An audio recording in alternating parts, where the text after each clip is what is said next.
Hey there, it's Ernest from Astute. Today we're reviewing a complex topic, travel reward cards.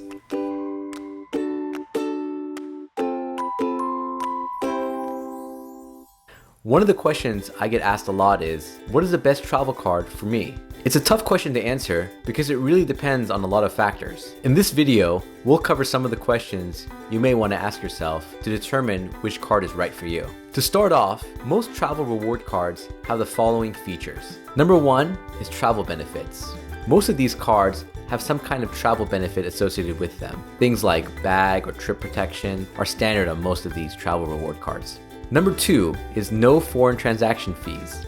This is a big one. It allows you to use your card abroad without racking up any additional fees, which is usually charged to regular credit cards. Number three is the EMV chip. This is now standard in the US, but has been the standard around the world for the past couple of years. It's basically the chip that's on the front side of your card that allows you to pay for things without having to swipe.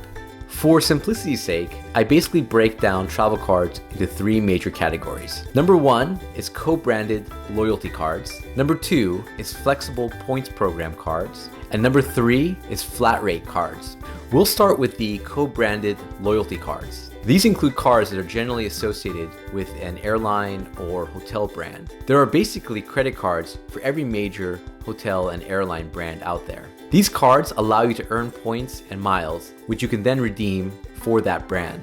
So, if you were to use the Hilton card and earn points, you could then redeem the points for a stay at one of Hilton's many hotels in their portfolio, which includes the Embassy Suites, the Hampton Inn, the Doubletree Hotel, the Garden Inn, etc. Examples of co-branded loyalty cards include the Chase Southwest Rapid Rewards card, the Citi American Airlines A Advantage cards, the American Express Delta cards, the Chase Hyatt Rewards card, the Citi Hilton Honors card, the American Express Hilton Surpass card, and the US Bank Club Carlson Rewards card.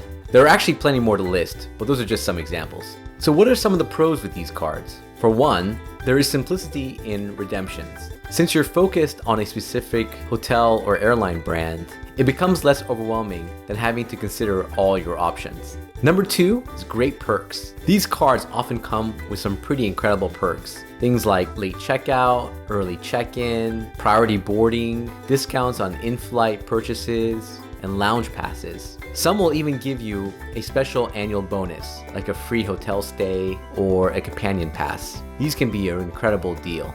And three, higher earning rates. You'll typically earn more points if you use the card with that specific brand. So in the case of Hilton, if you have the Hilton card, using it at the Hilton will earn you the most points. So what are some of the cons with these cards? The big one is the restriction on redemptions. You're basically limited on where you can redeem your points and miles. While some of these cards will allow you to redeem for non-travel items like gift cards or Amazon credit, it's typically not a good idea in terms of value. You can also transfer the points to other vendors. However, you're often sacrificing point value again by doing so. So what type of traveler benefits from a co-branded loyalty card? One would be travelers who go to the same destination and stay at the same place. For example, someone who goes to Hawaii and stays in the same hotel every year. Number two would be business travelers who are restricted on where they can stay and what airlines they can use. Or three are folks who are looking for loyalty status or specific perks, like the free night or priority boarding.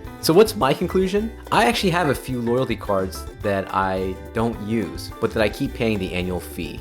Why? Because I get perks like free night stays or priority boarding. For example, I have the IHG card from Chase, which has a $45 annual fee. Now I barely use the card. However, every year they send me an annual free night certificate that I can use at any IHG hotel. Last year, I used it for a stay in Vietnam in a $400 a night room. It was an incredible deal, and it motivates me to pay the annual fee every year. The next type of card that we're going to discuss is the Flexible Points Program card. These include cards that belong to one of the following programs: the Chase Ultimate Rewards Program, the American Express Membership Rewards Program, the Citi Thank You Program, and the Starwood Preferred Guest Program. Examples of these cards include the Chase Sapphire Preferred and Reserve card, the American Express Charge cards, including the Platinum, Gold, and Green card, as well as the Everyday cards, the City Prestige and Thank You Preferred and Premier card, and the American Express Starwood Preferred Guest card. I did a separate video on the Chase Ultimate Rewards program and how I maximize my points using a variety of Chase cards. You should definitely check it out if you're interested in the program. It gives a fairly comprehensive review of how I earn and redeem points in the program. These programs allow you to earn points through a variety of cards and then allow you to redeem them through multiple channels. The most popular being transferring points to one of their airline or hotel partners. Since these points are flexible, you can redeem them in a variety of ways. From full travel experiences, like a cooking lesson with a celebrity chef, to gift cards from major retailers. Some of these programs even allow you to book travel through a portal, much like you would through Expedia or Kayak, except that you can redeem points to pay for the trip. Though much like the co-branded loyalty cards, you'll often sacrifice value if you redeem it for non-travel items. One more note, the Starwood Preferred Guest program is technically a hotel loyalty program. So you might be wondering why I've lumped it into this category. The reason is, even though it's associated with a specific hotel brand, it has many of the features of a flexible point program, such as the ability to transfer points to airlines with a bonus. I actually know several folks who use their Starwood Preferred Guest card for rewards other than hotel stays. And for a lot of folks, Starwood points are considered to be one of the most valuable reward currencies out there. So what are the pros of using these cards? One would be the multiple redemption methods. These points offer the most flexibility when it comes to redemption options. For example, with Chase Ultimate Rewards program, I'll often compare the cost of booking an airline ticket through the Chase portal versus transferring the points and booking through the airline. I know that I can earn at least 1.5 cents per point using the portal, so I'll compare to see if transferring gives me a higher value. Another benefit are the multiple cards that can earn points. With the exception of the Starwood Preferred Guest card, the other programs allow you to earn points through multiple cards and accounts. This allows you to earn points quicker. Another benefit is the bonus categories. These cards often have bonus categories for certain types of spending, like travel, dining, or fuel purchases, allowing you to build up your points faster. And lastly, these cards often have very strong travel protection perks. Perks like primary car rental insurance,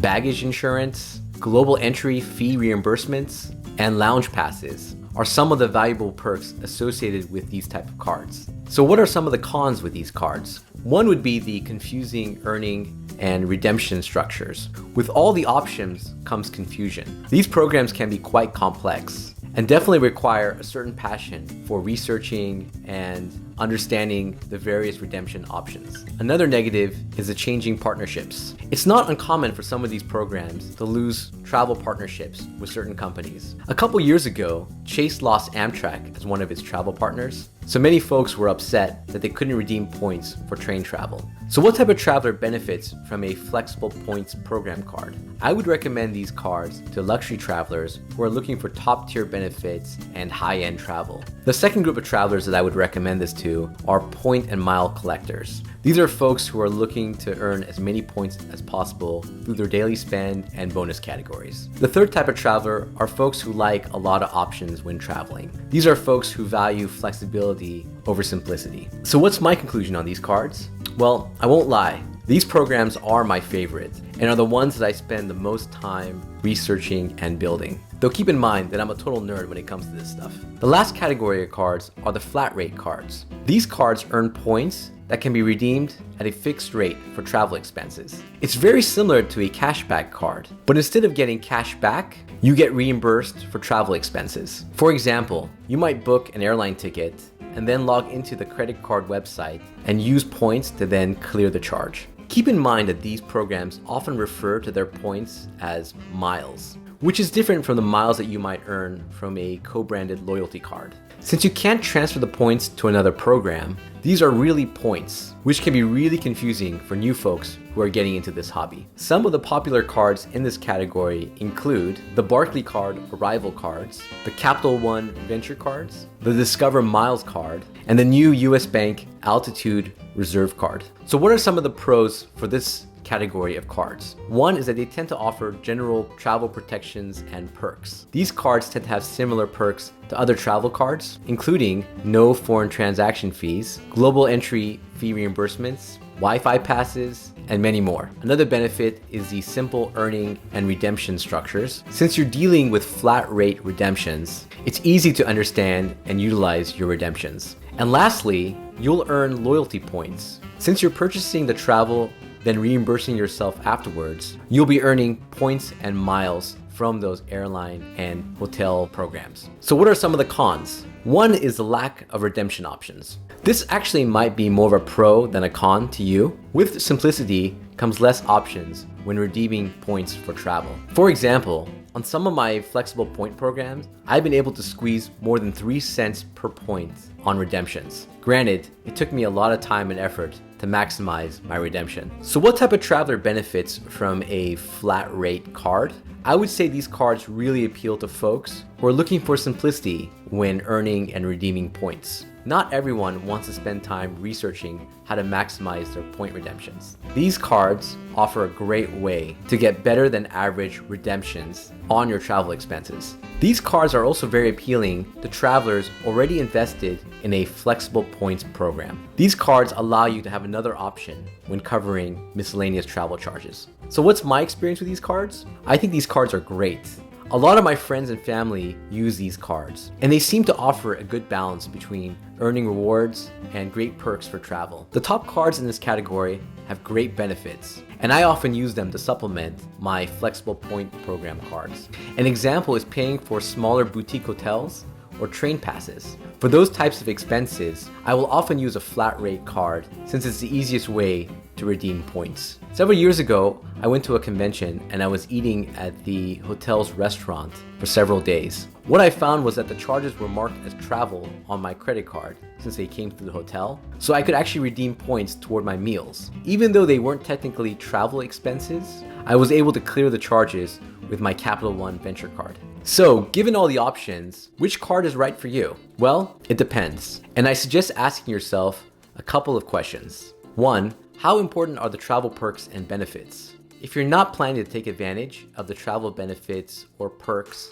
or already have a card that has all the travel benefits that you need, it might make more sense to get a flat cashback card that can get you 2% without an annual fee. That way you can just take the 2% that you get back and put it toward your travel savings. Examples of these cards would be the Citi Double Cash card and the Fidelity Rewards Visa. Number 2 is, how invested are you in the points hobby? If you're not looking to get too nerdy into credit card rewards, then I highly suggest getting a flat rate card. Number 3, how often do you travel? Many flexible points program cards reward you for spending on travel expenses. However, if this isn't important to you, then I highly suggest getting a flat rate card or a co-branded loyalty card. Number 4, where do you like to travel? If you like to travel overseas, then you're probably better served with a Visa or MasterCard rather than an American Express or Discover. Number 5, how do you like to travel? Do you prefer to travel in luxury? I guess the question becomes, would you rather spend your points on upgraded travel or for more trips? Kind of a quality versus quantity question. If you're someone targeting luxury travel, then you probably want a loyalty or flexible points program card. For me, I'm in the latter category. I would rather be able to go to more places than to travel comfortably with my points. So a mix of flexible point program cards and flat rate cards works really well for me. And lastly, what are the current promotions available? Credit card promotions change all the time, but there are often incredible deals available. I suggest doing a Google search before you actually apply for a card. Some of the top bloggers will often post direct links to promotions that aren't shown on the issuer's website. It definitely pays to do some research before you apply. Lastly, before venturing too deep into the world of credit card points, I highly suggest that you take some time to organize your finances. I did a video on this a while back called Before Starting the Points Hobby. I've included a link in this video, and I suggest you watch it. This is an awesome hobby that's been very lucrative to a lot of folks, but it's also an easy way to fall in the hole if your finances aren't in order. What card programs do you like to use? Please share your experiences with us. If you enjoyed this video and found it useful, please hit the like button. Also, please consider subscribing. It's free and you'll get notifications of any updates to our channel. Until next time, travel safe and travel smart.